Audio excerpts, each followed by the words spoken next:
নমস্কার, কেমন আছেন সবাই? তো আজকেও অফিস থেকে বাড়ি ফেরার পথে সন্ধেবেলা দেখেছি এই মন্দিরে কিন্তু খুব সুন্দর আরতি হচ্ছিল। মানে সন্ধেবেলা মন্দিরে আরতি পুজো হয়, সেটাই। তো বাড়িতে গিয়ে আমাকে বলছে তাড়াতাড়ি রেডি হও, আমরা মন্দিরে যাব। তো বাড়ি থেকে আসতে আসতে তো 10 থেকে 15 মিনিট সময় লেগেছে। তো এসেই দেখি আরতিটা শেষ হয়ে গেছে। তো যাই হোক, তাও আমরা মন্দিরে 15-20 মিনিট মতন বসেছিলাম, খুবই ভালো লাগে।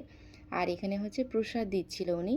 আর প্রসাদে হচ্ছে লাড্ডু, লাড্ডুটাকে ভেঙে ভেঙে, আর তারপরে হচ্ছে কলা আমি একটা পেয়েছি, ও হচ্ছে একটা কলা আর লাড্ডু পেয়েছে।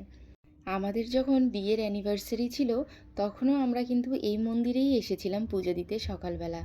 তো তখনও কিন্তু ফুল ব্লগ করেছি আর আপনাদের সঙ্গে শেয়ারও করেছি। আশা করছি আপনাদের কাছে খুবই ভালো লেগেছে। তো ওই মন্দিরেই আবারও চলে আসলাম। মন্দিরটা কিন্তু জানেন খুব সুন্দর, আর এখানে আসলে না খুবই ভালো লাগে। তো আমরা এখানে এসে প্রায় 20 থেকে 25 মিনিট মতন বসেছিলাম। এই যে দেখুন, এখানে হচ্ছে শিব ঠাকুরের প্রতিমা রাখা হয়েছে, মুখটা হচ্ছে ঢাকা রয়েছে।